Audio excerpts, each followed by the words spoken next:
Hello everyone, মাই lifestyle ব্লগে আপনাদের সবাইকে স্বাগত। আমি প্রিয়া নিয়ে এসেছি আরও একটি রেসিপি। এখানে দেখতেই পাচ্ছেন মোচা রাখা আছে। আমি আপনাদের সঙ্গে শেয়ার করব মোচার একটি রেসিপি। তো মোচাগুলোকে ছাড়িয়ে নেওয়া হয়েছে, এটাকে এখন কেটে কিছুক্ষণ জলে ভিজিয়ে নেওয়া হবে। মোচাটা কোটা হয়ে গেছে, এটা এবার জলের মধ্যে একটু হলুদ দিয়ে ভালোভাবে ভিজিয়ে রাখা হবে। মোচাটা এবারে সেদ্ধ করতে বসিয়ে দেওয়া হয়েছে। মোচাটা ওদিকে সেদ্ধ হোক, আর এদিকে ছোলার ডাল কালকে রাতে ভিজিয়ে রাখা হয়েছিল, সেইটা এখন পেস্ট করে নেওয়া হচ্ছে। ছোলার ডালটা এদিকে পেস্ট করা হয়ে গেছে। মোচাটা এদিকে সেদ্ধ হয়ে গেছে। এখানে মা মোচার থেকে ভালোভাবে জলটাকে ঝরিয়ে নিয়েছে। মা মোচাটাকে ভালোভাবে একটু মাখিয়ে নিয়েছে। আমি বলে দিই, এখানে যখন সেদ্ধ করতে দেওয়া হয়েছিল মোচাটা, তখন কিন্তু একটু নুন দিয়ে সেদ্ধ করতে দেওয়া হয়েছিল।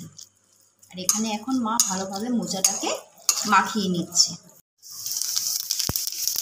এবার মোচা রান্নার দিকে চলে আসা হয়েছে। তেলের মধ্যে দিয়ে দেওয়া হলো জিরে গোটা, দারচিনি, তেজপাতা, দিয়ে দেওয়া হয়েছে লবঙ্গ আর এলাচ।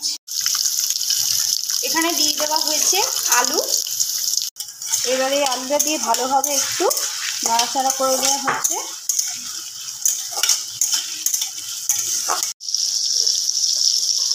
এবারে এই আলুর মধ্যে একটু জিরের গুঁড়ো, হলুদের গুঁড়ো আর একটু আদা কুচি একটু জলে মিশিয়ে দিয়ে দেওয়া হয়েছে। দিয়ে দেওয়া হলো স্বাদ মতো নুন।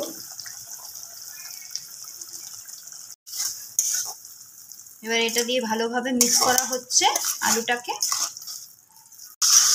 মশলাটা থেকে তেল ছেড়ে এসছে। এবারে এর মধ্যে দিয়ে দেওয়া হচ্ছে মোচাটা।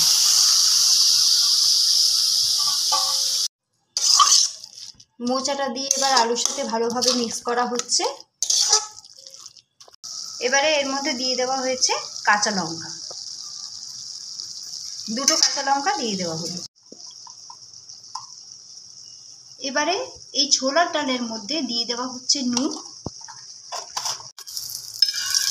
একদিকে মোচাটা হোক, আর একদিকে তাওয়ার মধ্যে মা দিয়ে দিয়েছে একটু সর্ষের তেল।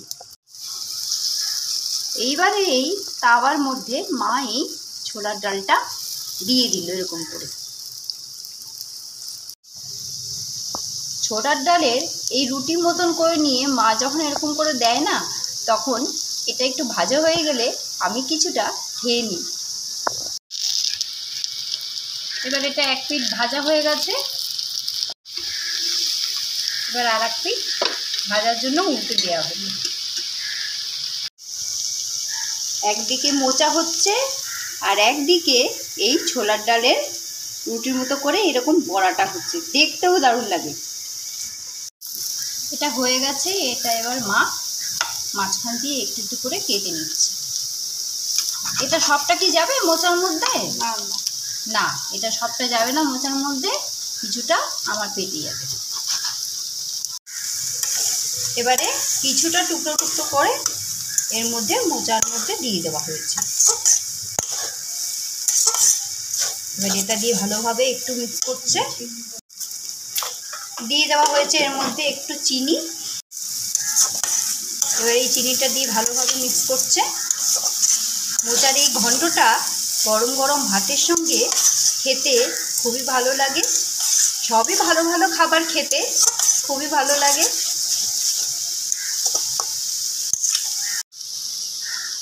দিয়ে দেওয়া হলো এর মধ্যে একটু গরম মশলার গুঁড়ো।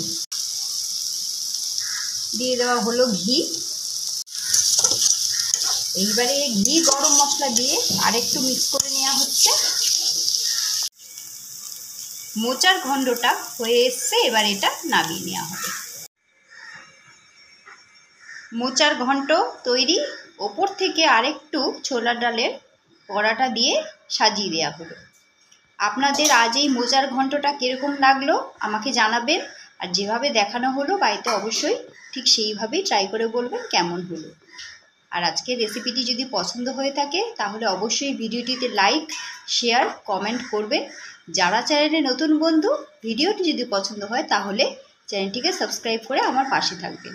আজকের মতো মাই লাইফস্টাইল ব্লগে এইটুকুই। ফিরে আসবো আরও কোনো একটি নতুন রেসিপি নিয়ে। ততক্ষণে টাটা।